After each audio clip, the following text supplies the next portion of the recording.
¿Qué tal? ¿Cómo están? El día de hoy vamos a revisar una disciplina filosófica que recibe el nombre de lógica. La lógica, como se refiere en esta diapositiva, representa una ciencia formal que se encarga de estudiar los razonamientos o argumentos, independientemente del contenido que estos tengan. Esto último, grábalo en tu memoria, porque la lógica no se encarga de establecer la verdad o falsedad de los argumentos, sino la validez o invalidez de estos. Como se especifica aquí mismo, la lógica se interesa más en la forma o estructura que en el contenido de los razonamientos. ¿Quiénes son los filósofos más representativos en lógica?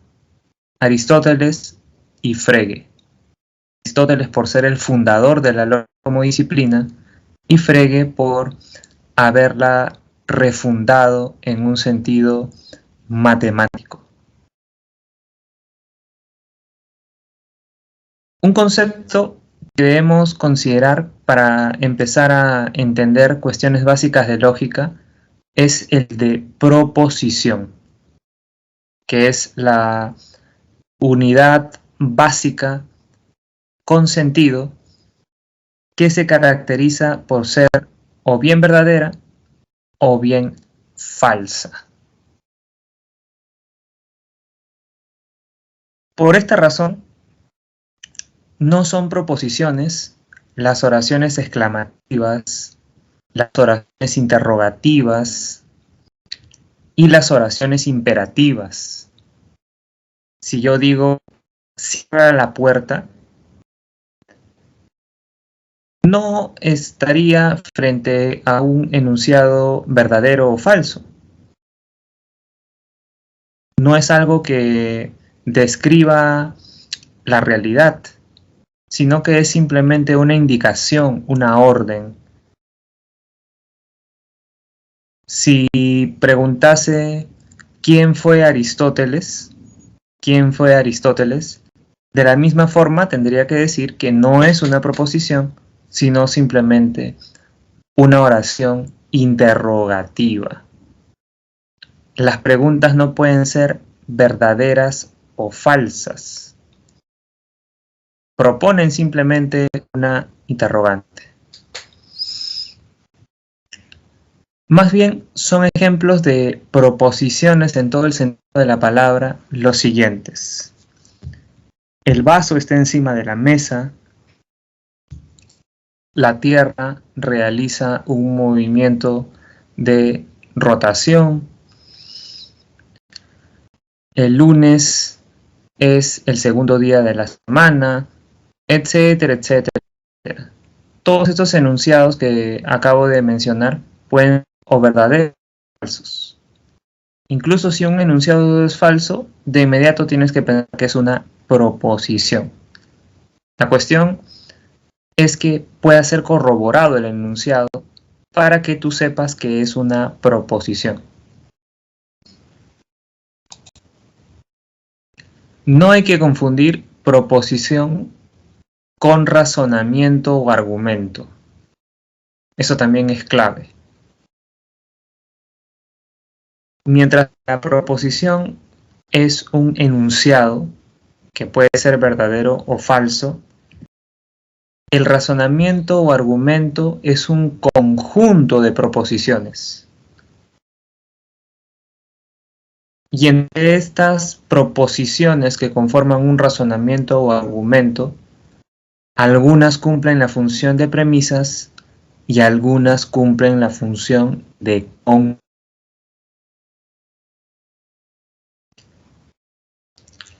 Como puedes ver en el ejemplo, los tres enunciados que están expuestos representan el argumento. En cambio, si los consideramos por separado, cada uno de estos enunciados es una proposición. Y cada proposición, como podrás ver, cumple distintos objetivos. Por ejemplo, La primera proposición, todos los artistas son talentosos, es la premisa 1. La segunda proposición, todos los pintores son artistas, va a ser la premisa 2.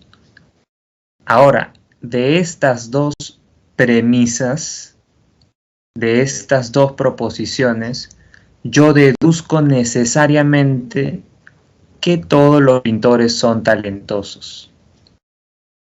Por ende, este argumento en su conjunto, este razonamiento en su totalidad es válido. Si esta conclusión no se derivase necesariamente de lo de arriba. ¿Importa el contenido? No. Lo que importa en este caso es la forma, la estructura. Puede ser incluso que el contenido de cada premisa sea un sinsentido, pero si la forma te lleva a esta conclusión, entonces eso basta para decir que un argumento o razonamiento es válido o correcto. Te menciono, por ejemplo, que las famosas falacias se pueden definir como argumentos que, aunque parecen válidos, son inválidos.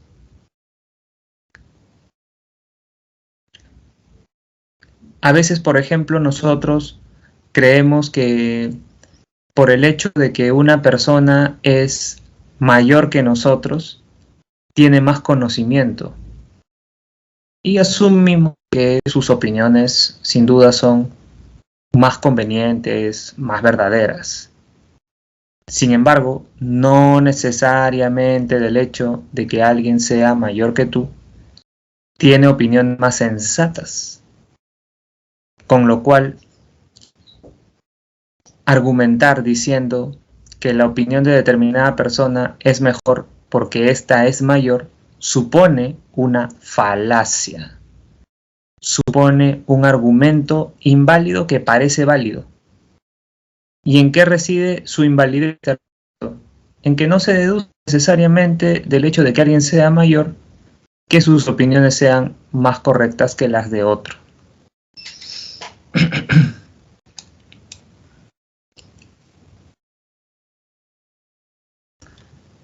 También es pertinente distinguir la verdad de la validez, así como hemos distinguido hace un momento las proposiciones de los argumentos. La verdad, como se expresa aquí, se refiere a una propiedad que presentan las proposiciones o enunciados. La verdad, si quieres, viene a ser la correspondencia exacta y precisa que existe entre lo que expresamos con el lenguaje y el mundo de los hechos.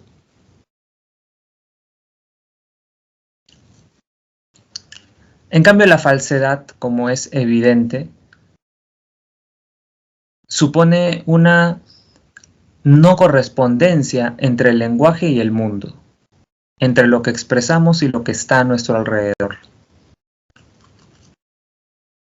¿Quiénes se encargan de establecer lo verdadero y lo falso? No los lógicos, sino los científicos. No la ciencia, perdón, no la lógica, sino la ciencia. Por ejemplo, tenemos este enunciado fácil de recordar. La Universidad Nacional Mayor de San Marcos es la más antigua del Perú. Esa proposición puede ser verdadera o falsa. Para saber si es verdadera o falsa, ¿qué tenemos que hacer? Tenemos que documentarnos.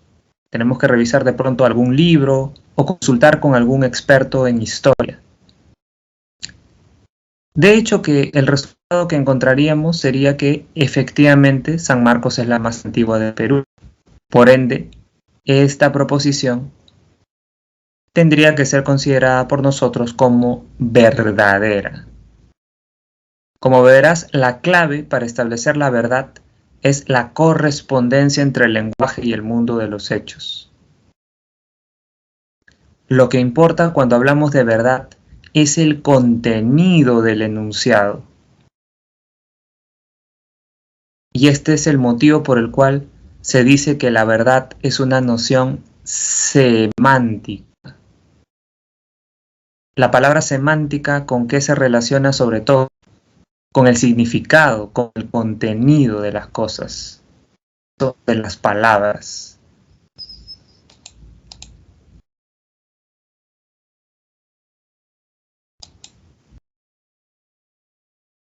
En cambio, cuando hablamos de validez, hablamos de una noción que implica una propiedad poseída por los razonamientos o argumentos. Y ya dijimos, no te olvides, que los razonamientos son estructuras de este tipo. Los razonamientos son conjunto de proposiciones. Todos los artistas son talentosos, todos los pintores son artistas, por lo tanto, todos los pintores son talentosos.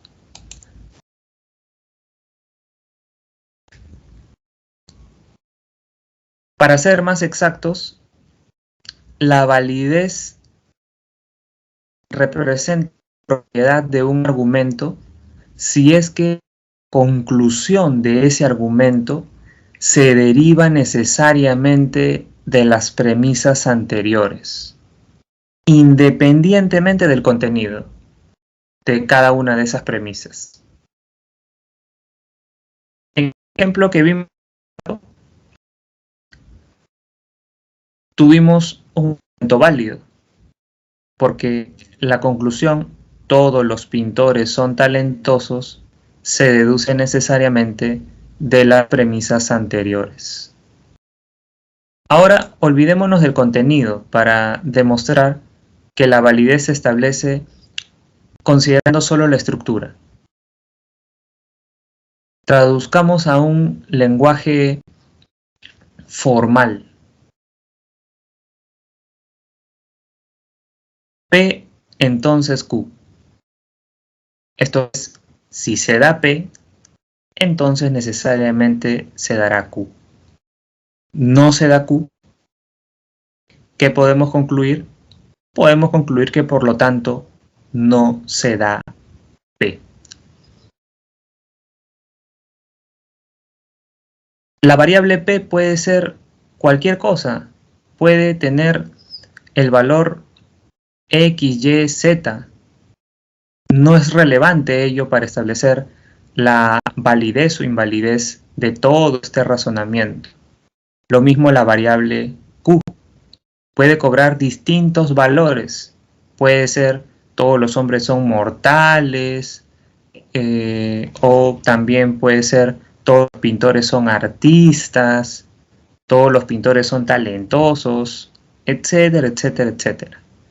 El caso es que nos podemos olvidar de ese contenido y centrarnos simplemente en la estructura, en la forma, para establecer que este argumento que tenemos en el ejemplo es válido. Porque en tanto que se está negando Q, entonces simplemente la conclusión será que no se dará P.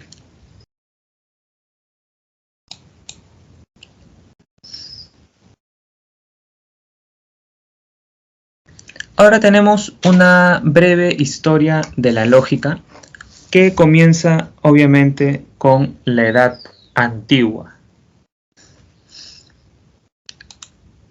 La Edad Antigua suele asociarse con la filosofía grecorromana. En este llamado periodo antiguo de la lógica va a suceder algo fundamental, que es la fundación de la lógica como disciplina en sentido estricto. ¿Quién va a ser el fundador de la lógica? Aristóteles. con su conocido texto El Organón, en donde él desarrolló el primer estudio sistemático de la deducción. Y si a Aristóteles le interesó sobremanera presentarnos ciertas reglas e instrumentos para argumentar correctamente con miras a alcanzar conocimiento, fue porque en su circunstancia histórica, social y política tuvieron una enorme influencia los sofistas, como tú recordarás. En todo caso, puede decirse que esa fue una de las grandes razones que movió no solamente a Aristóteles, sino también a Platón y a Sócrates a desarrollar ciertas pautas del correcto argumentar. Los sofistas, como ustedes vieron hace algunas semanas, incluso pusieron en tela de juicio el principio de no contradicción, lo cual les llevó a sostener que algo podía ser verdadero y falso al mismo tiempo.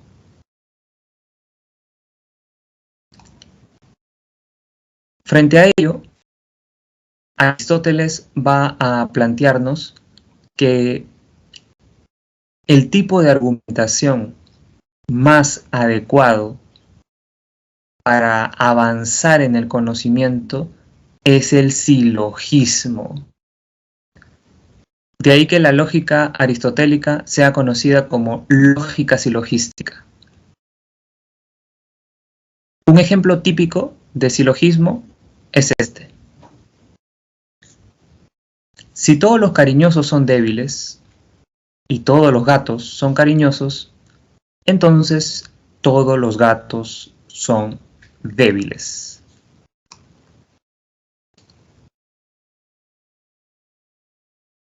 Justamente el contenido de esas premisas, como tú mismo te habrás dado cuenta, es un tanto absurdo, un tanto impreciso, un tanto paradójico incluso. Pero eso no es lo relevante en este caso. Lo relevante, y es justamente el acierto de Aristóteles, es que se puede establecer la validez de ese argumento considerando solamente su forma o estructura. Y algo que también hay que mencionar es que para Aristóteles el silogismo representa un tipo de argumentación en donde siempre vamos a apoyarnos en proposiciones categóricas. Proposiciones categóricas del tipo: todos los cariñosos son débiles, todos los gatos son cariñosos, todos los gatos son débiles, todos los hombres son mortales, o lo contrario, ningún cariñoso es débil, ningún gato es cariñoso, etcétera, etcétera, etcétera. Aunque suene un tanto limitada esta forma de argumentar, Aristóteles pensaba que era la manera más segura de avanzar en el conocimiento. Esta lógica silogística aristotélica va a predominar no solamente en la Edad Antigua, sino también en la Edad Media. De ahí que la mayoría de filósofos medievales, como Boecio, Tomás de Aquino y San Anselmo,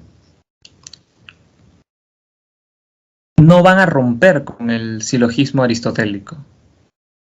Solamente unos pocos, como Pedro Abelardo, Raimundo Lulio y Guillermo de Ockham, van a anticipar algunos aspectos de la lógica moderna.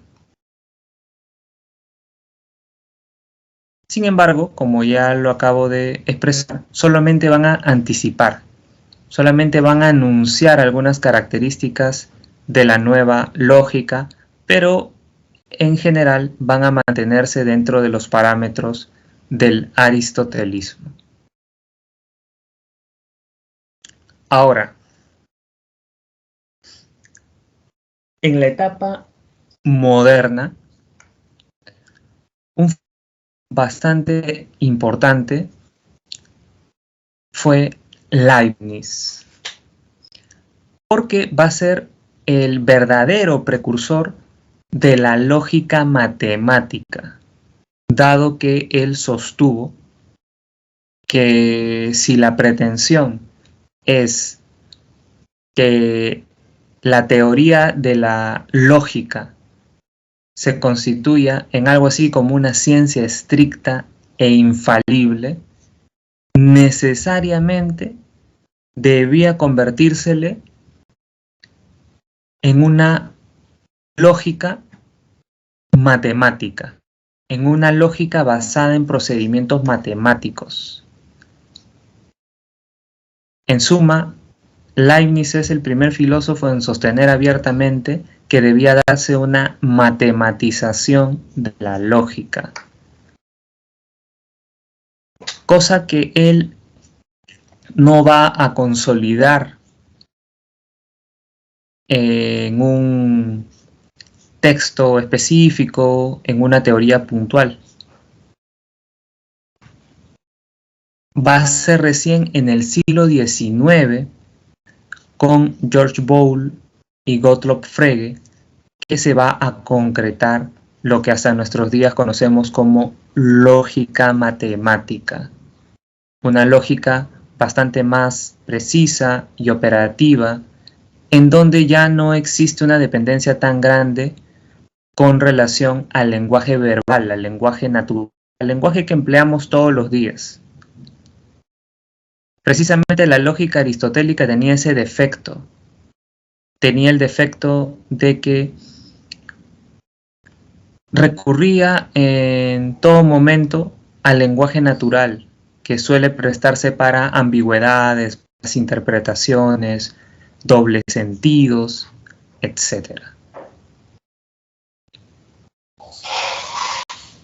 También debe señalarse, como podrás ver en la diapositiva, que la lógica, sobre todo en el siglo XX, ha tenido una serie de aplicaciones en ámbitos como la tecnología, la física, la química e incluso la psicología.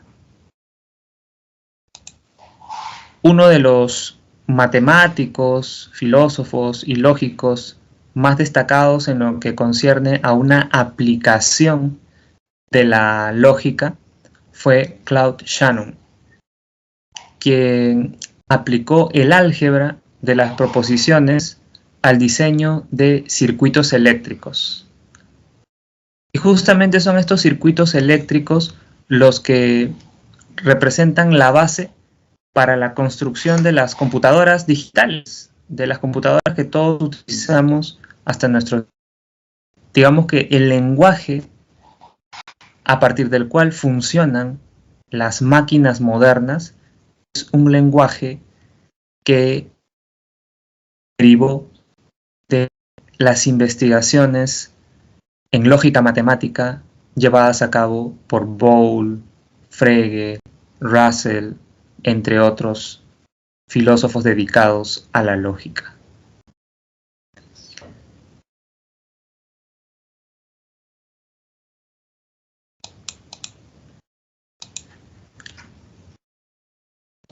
Ahora, de todas estas cuestiones que hemos revisado hasta aquí, sin duda,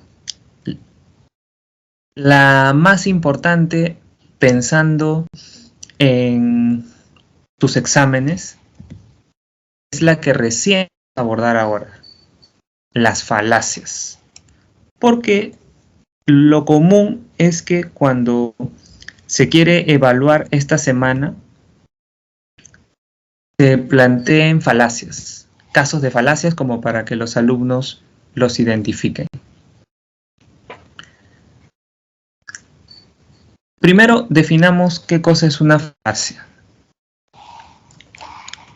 Una falacia es un argumento inválido que, sin embargo, parece válido.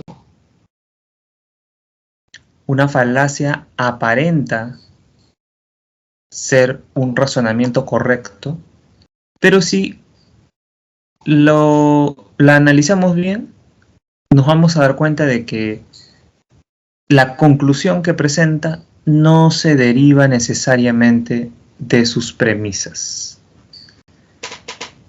Esto hace que generalmente se señale como característica de las falacias el tener un impacto psicológico en nosotros. Las falacias tienen un alto nivel de persuasión sobre los sujetos. De ahí que sea tan importante saber identificarlas para no razonar incorrectamente, para no ser manipulado, para no prestarse pues para malos entendidos de distinto tipo. Hay dos clases de falacias: las falacias formales y las falacias no formales. No le prestes atención a las falacias formales. Préstale atención solamente a las no formales. ¿De qué tipo pueden ser a su vez las no formales? Pueden ser de atingencia, que son todas las que tienes del lado izquierdo,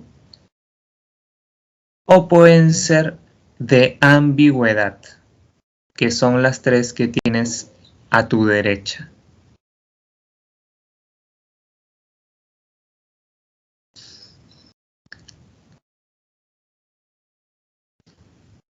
La primera de las falacias de atingencia que vamos a revisar el día de hoy es la falacia ad baculum. Como su nombre más o menos lo sugiere, la falacia ad baculum supone el recurso a la fuerza para convencer a alguien en determinado sentido. Renuncio yo a argumentarte. Renuncio a convencerte racionalmente. Y más bien opto por amenazarte, extorsionarte o hacer ejercicio de algún tipo de violencia sobre ti, como para que tú hagas lo que yo considero conveniente o mejor. Un ejemplo de falacia ad baculum. Si no apruebas los cursos de este año, te vas de la casa. Si no apruebas los cursos de este año, te vas de la casa. Eso puede decirle de pronto un padre a su hijo. Suena a argumento válido, suena a un razonamiento correcto, pero si nos ponemos exigentes, podremos notar que el padre de familia ha renunciado a argumentar con su hijo. Ya no lo está convenciendo desde un punto de vista racional, sino que está amenazándolo como para que el hijo adopte determinado curso de acción.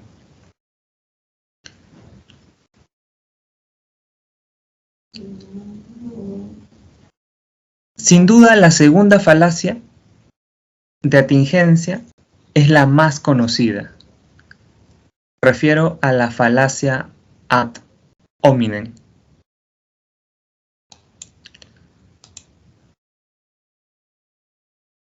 Falacia ad hominem, como también su nombre lo detalla, implica renunciar a contraargumentar. Leo o escucho un argumento de otra persona y no es que construya un argumento para ir en contra de ese otro argumento, sino que lo que hago es señalar algún aspecto de la persona con la que estoy discutiendo con miras a deslegitimar su opinión, punto de vista o perspectiva. Como se menciona en español abajo, es un ataque contra el hombre, contra la persona, contra el individuo, lo cual es incorrecto porque siempre se debe atacar un argumento con otro argumento, un razonamiento con otro razonamiento. En redes sociales es muy común que la gente te descalifique por escribir mal. En algún momento te habrá pasado, o quizá tú mismo has caído en ese tipo de proceder. Quizá tú mismo has descalificado a alguien por su mala ortografía. Y has dicho cosas como, primero aprende a escribir. O si no es en las redes sociales, en la vida cotidiana. Discutes con alguien, pero no tienes cómo refutarle de manera precisa, y por eso tomas el siguiente atajo y le dices, primero aprende a hablar. Oye, primero aprende a hablar, no sabes ni expresarte. No se dice comiste, sino se dice comiste. No se dice haya, se dice haya. Aprende a hablar primero y después conversamos. Eso aparenta ser válido, ¿no? Estoy seguro de que todos nosotros en algún momento hemos caído en ese tipo de contraargumentación, entre comillas. Descalificado por la ortografía, por la forma de hablar, etcétera, a otra persona, pensando que de esa manera ya queda refutada esa persona, ya queda refutada la opinión de ese otro individuo. Sin embargo, del hecho de que alguien escriba mal o hable mal, no se deduce necesariamente que sus opiniones sean absurdas, tontas, falsas, etc. Puede ser que una persona hable mal, escriba mal y diga cosas con sentido. De la misma manera puede suceder que alguien escriba con corrección, con un estilo depurado, con buena ortografía, con buena sintaxis, etc.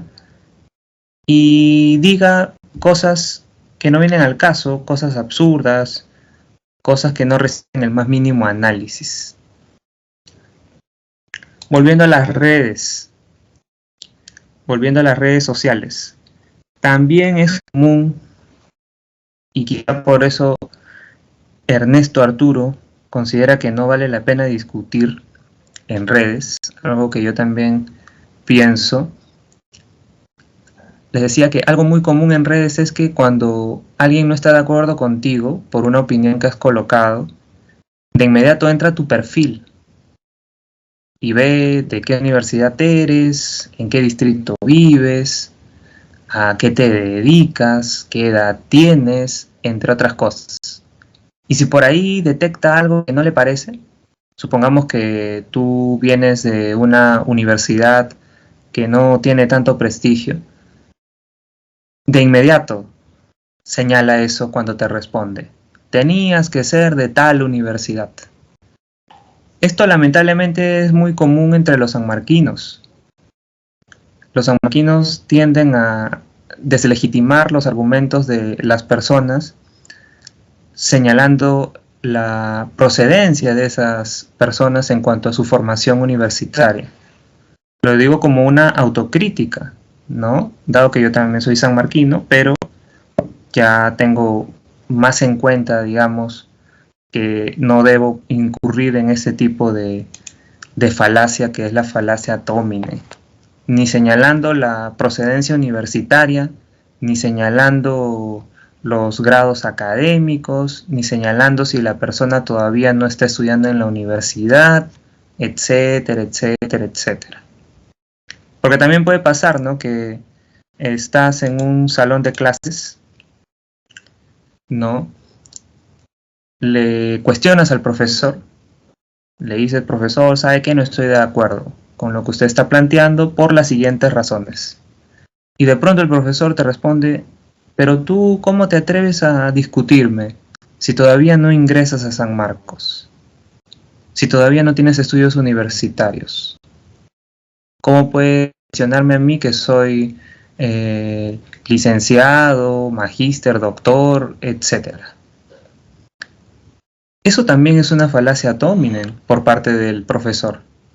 Porque del hecho de que alguien tenga estudios universitarios, por el hecho de que alguien tenga grados académicos, etcétera, no debemos nosotros suponer que sus opiniones son pues imposibles de ser criticadas, rebatidas o analizadas. Puede ser que se haya equivocado, puede ser que ese estudiante que todavía no ha ingresado tenga una opinión más pertinente sobre determinada cuestión. El ad hominem también uno lo puede encontrar cuando sucede que alguien con sobrepeso nos aconseja comer saludablemente. Imagina que un amigo tuyo con sobrepeso te dice, oye, ¿sabes qué? Tienes que comer de manera saludable, no comas comida chatarra. Eso va a repercutir a corto o largo plazo en tu salud. De inmediato, ¿tú qué piensas? Y se lo dices en muchas ocasiones. Oye, ¿tú con qué autoridad hablas? No seas fresco, ¿no? No seas descarado. Si tú estás gordo, ¿cómo me dices a mí que debo comer saludablemente? Si tú todo este tiempo has consumido comida chatarra. Una vez más, es un argumento inválido, es una falacia ad hominem, porque del hecho de que esa persona sea obesa, no se deduce necesariamente que no pueda opinar con pertinencia sobre cuestiones de salud alimenticia. Tú fíjate en su argumento, refuta su argumento con otro argumento. No descalifiques a la persona con miras a también debilitar su argumento. Esa es la idea. Después de la falacia ad hominem, encontramos la falacia ad ignorantiam, que en español podría traducirse como llamado a la ignorancia. Se presenta esta falacia cuando, debido a que existe todavía desconocimiento o poca claridad en determinado ámbito, nos servimos de eso y afirmamos o negamos algo. Un ejemplo. Como los científicos todavía no han demostrado que los extraterrestres no existan, entonces debemos asumir que existen. Los científicos todavía no han llegado a una conclusión sobre la inexistencia de los extraterrestres. Entonces existen de todas maneras. Debemos asumir que tienen existencia en algún lugar del universo. Ese tipo de argumentación es una falacia ad ignorantiam porque supone apoyarte en que todavía no se ha descubierto algo, todavía no se ha aclarado algún asunto para afirmar un punto de vista, una opinión. A veces también puede servir para negar una opinión, para rechazar un punto de vista, etc. No se ha demostrado que el político sea corrupto. Por tanto, persona honrada, justa, impoluta. También eso es muy común en los defensores de ciertos políticos. Como no se les ha demostrado nada por ahora, dicen ellos, son personas justas. Tenemos que y las que más bien respetadas en su dignidad.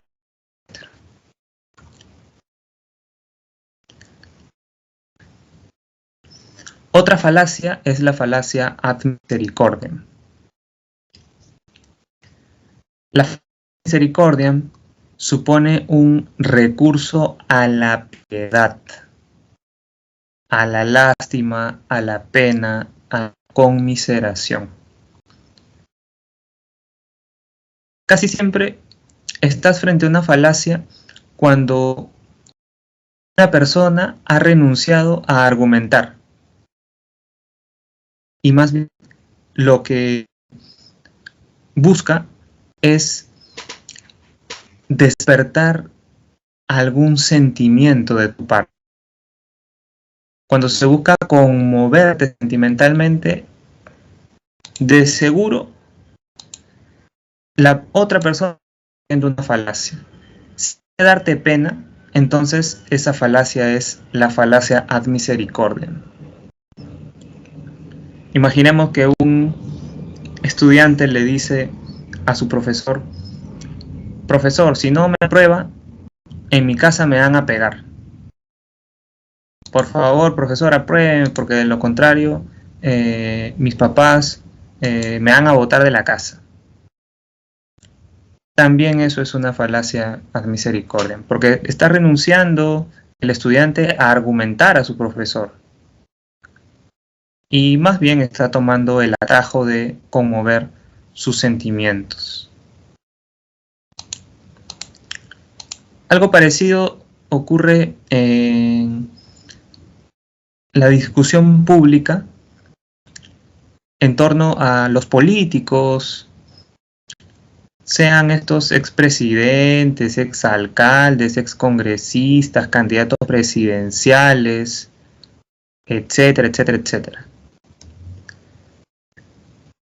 Siempre que se quiere defender la necesidad de liberar a determinadas personas que están en la cárcel, se dice, es una persona enferma, es una persona anciana, es una persona que tiene hijos pequeños, es una persona que está sufriendo depresión en la cárcel, etcétera, etcétera, etcétera.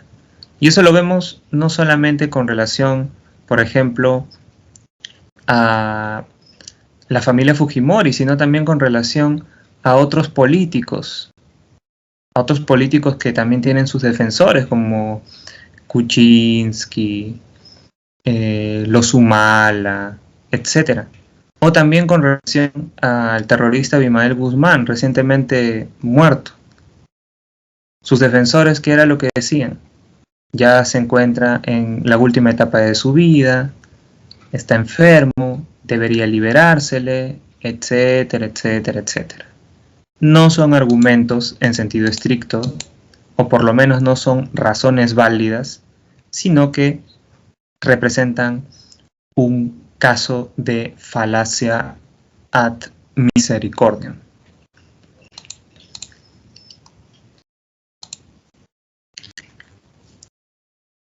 Encontramos también la falacia ad populum, que es la falacia dirigida al pueblo. Así se le conoce a veces. La falacia ad populum se presenta cuando nosotros pensamos que algo es verdadero simplemente porque una mayoría lo admite. Si todo el mundo lo hace, ¿por qué yo no lo voy a hacer? Si en mi vecindario todos celebran reuniones y fiestas en medio de la pandemia, ¿por qué yo no lo voy a hacer? ¿Por qué estaría mal? Si todo el mundo lo hace. O si quieres, si todo el mundo se saca la mascarilla en la calle, al menos todo el mundo que yo veo, incumple con usar correctamente la mascarilla, ¿por qué yo no lo podría hacer? ¿Por qué estaría mal? Más bien debe ser que es algo bueno o algo que no es tan malo como nos suelen decir, si todo el mundo lo hace. Lamentablemente en nuestro país es muy común esta forma de argumentación falaz. A propósito también de frases como la siguiente. En Estados Unidos y Europa, esto es normal. Con esa frase, ¿qué se quiere decir? Bueno, es correcto este comportamiento, esta costumbre, esta actitud, porque en otros países del mundo se lleva a cabo o se acepta, ¿no? En Europa ya se aprobó esa ley, acá todavía no.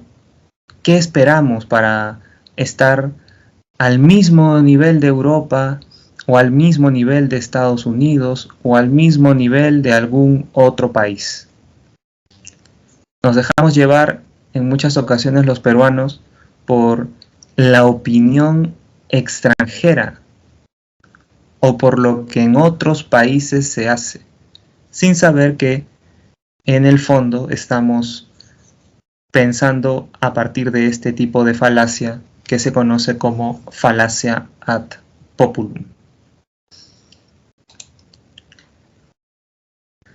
Por último, entre las falacias de atingencia tenemos la falacia ad verecundiam, conocida también como falacia de la autoridad.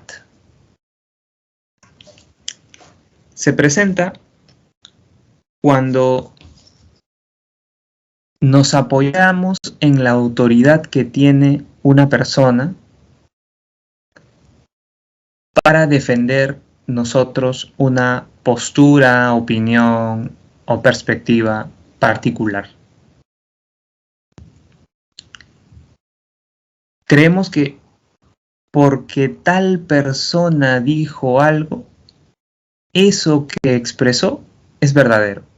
Oye, pero a ver, analiza pues lo que ha dicho esa persona. Compáralo con la realidad, documéntate un poco, evalúa lo que ha expresado. No, pero si lo ha dicho él, que es una autoridad política, científica, económica, eclesiástica, etcétera, debe ser verdadero, porque él es una autoridad, porque él es alguien competente, porque él es alguien respetado, porque él es alguien conocido, porque fíjate que ahora ya ni siquiera es que seas alguien competente en un ámbito para que te sigan, sino que puede ser simplemente conocido, famoso, puede ser que te sigan porque tienes, qué sé yo, pues seguidores en Facebook, en Instagram o en cualquier otro tipo de plataforma. Ahora, la falacia ad verecundiam sobre todo se presenta cuando recurrimos a una autoridad que no tiene nada que ver con el ámbito que estamos evaluando, cuestionando o tratando.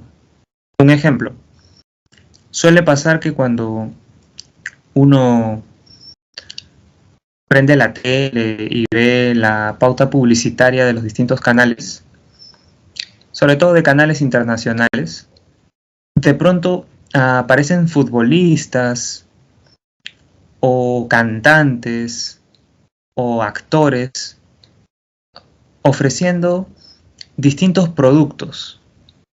Puede ser, por mencionar un caso, una pasta dental.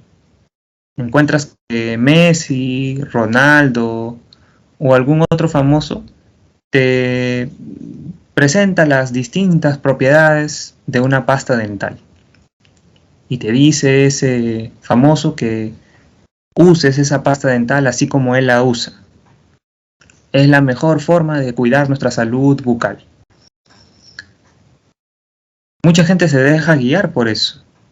Mucha gente dice, claro, si la usa Messi, si la usa Ronaldo, esa pasta dental, ¿cómo va a ser mala? No creo, ¿no? Que si Si fuese mala, ellos la promocionarían. ¿Cuál es la cuestión aquí de fondo?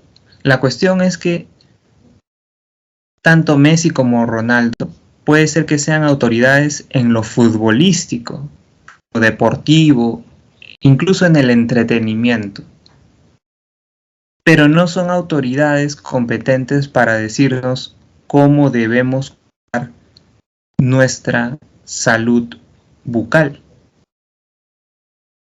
Se está dando, en este caso, la falacia ad verecundiam, porque una autoridad futbolística está sirviendo para respaldar una opinión sobre asuntos que en todo caso tienen que ver con lo odontológico, con lo dental, etc.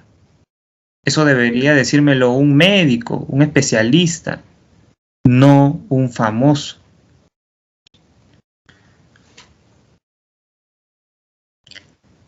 Hasta ahí entonces las falacias de atingencia. Tenemos ahora las falacias de ambigüedad, que son 3: equívoco, anfibología y énfasis. ¿Cómo definimos la falacia de equívoco en pocas palabras? La falacia de equívoco se presenta cuando dentro de un mismo argumento utilizamos 2 o más sentidos de una misma palabra. Un caso que te presenta justamente el boletín. La heroína es dañina. Juana es heroína. Por lo tanto, Juana es dañina. Un ejemplo sencillo de recordar. En este caso, se está presentando dentro de un mismo argumento la palabra heroína como droga y como persona que realiza acciones valerosas. Se están mezclando esos 2 sentidos de la palabra heroína para alcanzar una conclusión absurda, una conclusión paradójica, una conclusión sin sentido.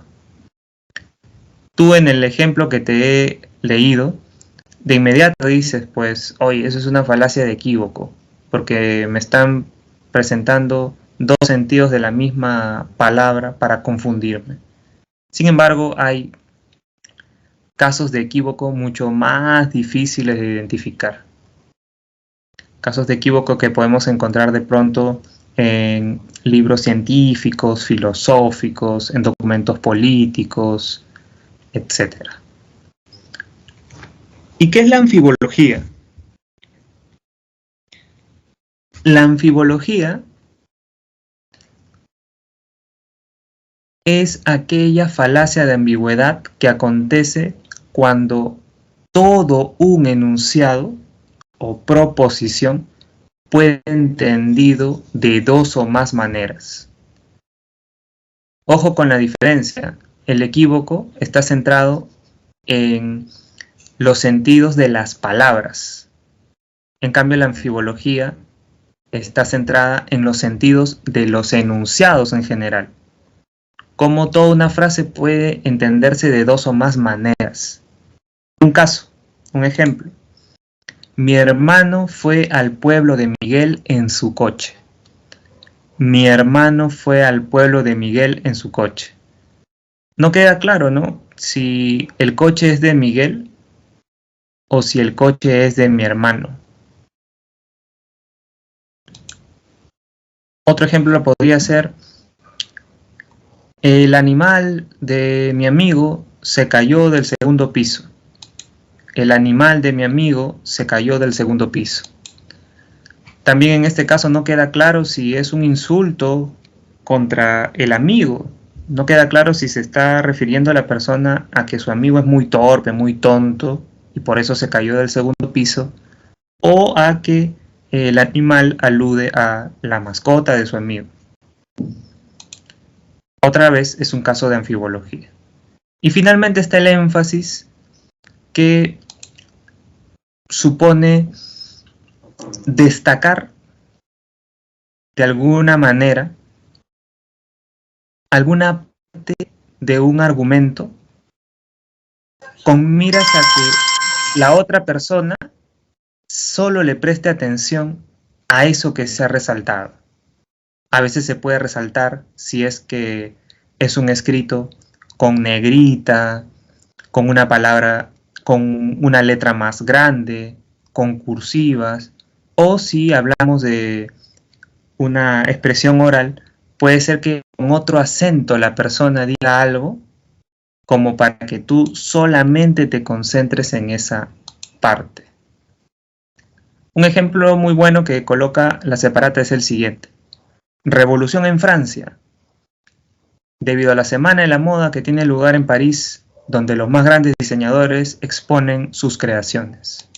Claro, imagina que en un periódico colocan en la portada con letras bastante grandes, Revolución en Francia. Y recién en letras pequeñitas te detallan que es una exposición de prendas y demás ligadas al mundo de la moda. Buscan que te concentres en la frase Revolución en Francia para que de pronto compres el periódico o para que vayas directamente a esa exposición de prendas que se va a dar en algún lugar de la ciudad. Bien, dejémoslo ahí porque ya se ha vencido el tiempo.